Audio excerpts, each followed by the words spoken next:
Yeah, so this space, the whole intention of living out here, far away from family and friends, not that far, but yeah, is I get to have this piece of land, you know. My sister said, you know, do whatever you want. You can convert the whole space into gardening if you like.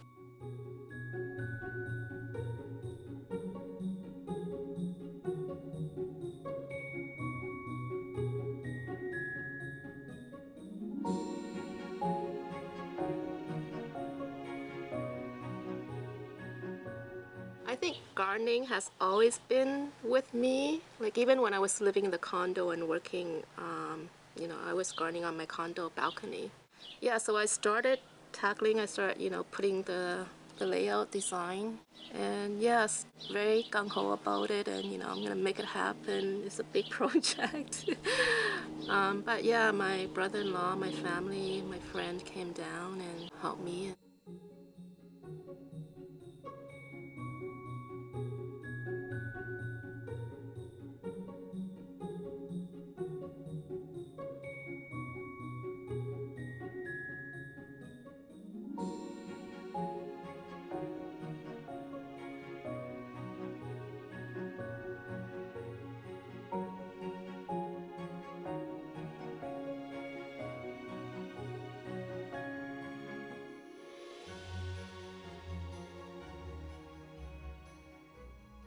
So I just lay leaf mulch and then I put cardboard on top, layer cardboard on top, and then came this year in spring, just order compost and soil and start laying on top of the cardboard because I want, the intention is to have like a no-dig bed because I don't want to disturb the soil structure, I don't want to disturb the microorganisms, right? And the reason for these boxes is because I just want to enclose the no-dig section just to give it an aesthetic look, right?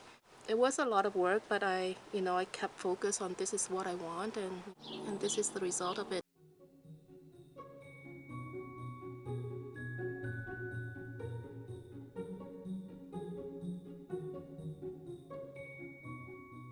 I was a workaholic.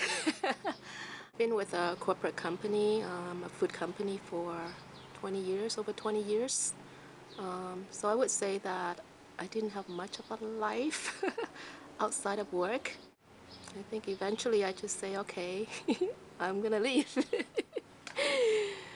And then I start seeding in my condo space and I don't know, went crazy and all of a sudden I had like over 500 seedling plants in my condo on top of my sofa, in my closet, everywhere. And that's how it started, but yeah, it just changed my whole perspective and about gardening. Like even though I was gardening on my balcony, it was just different when you actually gardening, you know, with the earth, right? And I was there every day as if I were going to work, and I would just spend the whole day there.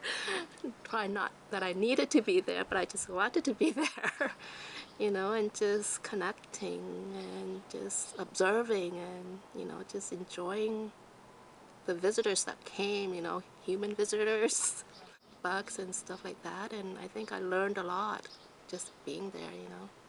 I combine it with flowers, what you call companion planting as much as possible, and just to invite, just to give it a nice look to it, floral, and just to invite the pollinators as well and to build up that community.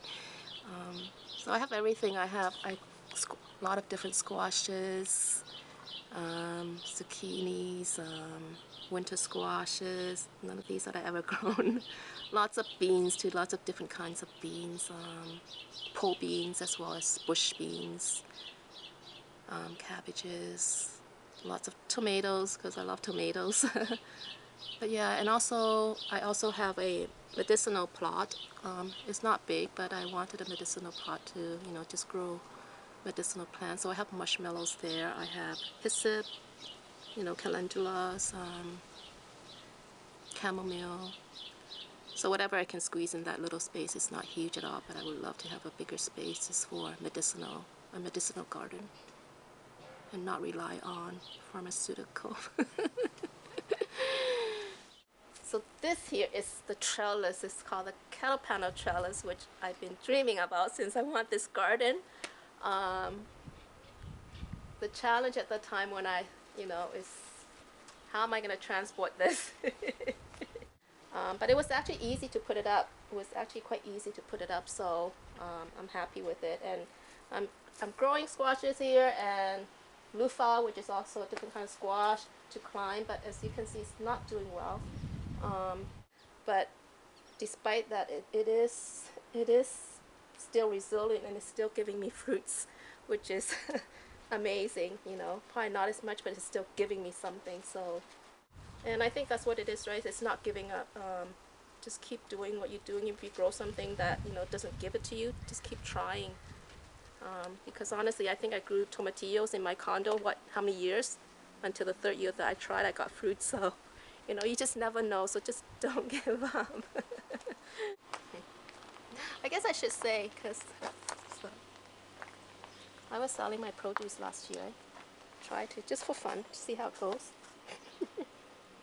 And so I have a name for the produce that I sell or give to people. I would put in that tag that you saw. I said, eat with love. And if I give seeds away, seed with love.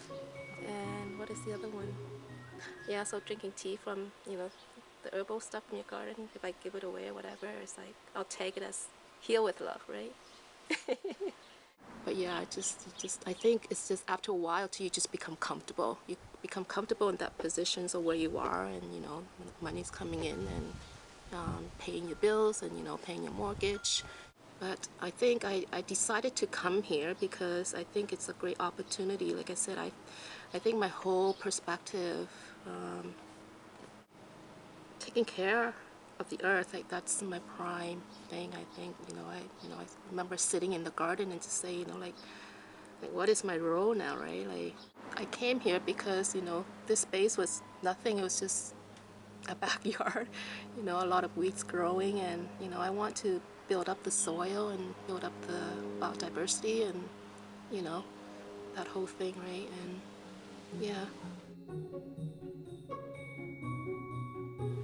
Like, I thought about it. It's like, it's not like I left my job to live on the wild side, I'm not traveling. I'm not, like going out there and live my life, right? I'm growing so many seedlings. So it's like, and I think that's just how that name came through. It's just like, I'm living on the garden side, and that's how I'm envisioning, my life to be, right? So, yeah. And so here it is.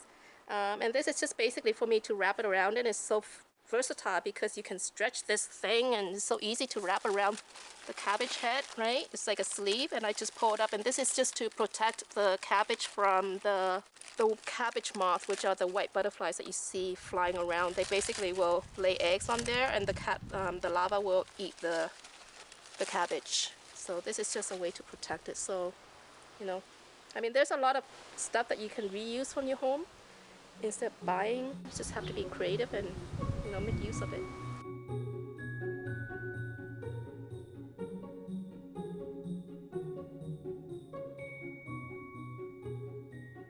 So the initial box would be your raw stuff. As it decomposes and as it gets to a decomposed stage, then I'll pass it on to the next box. And when it's finally composed, it's basically, you can think of it as a storage box for different levels of decomposition to its final product that it can go back to the garden.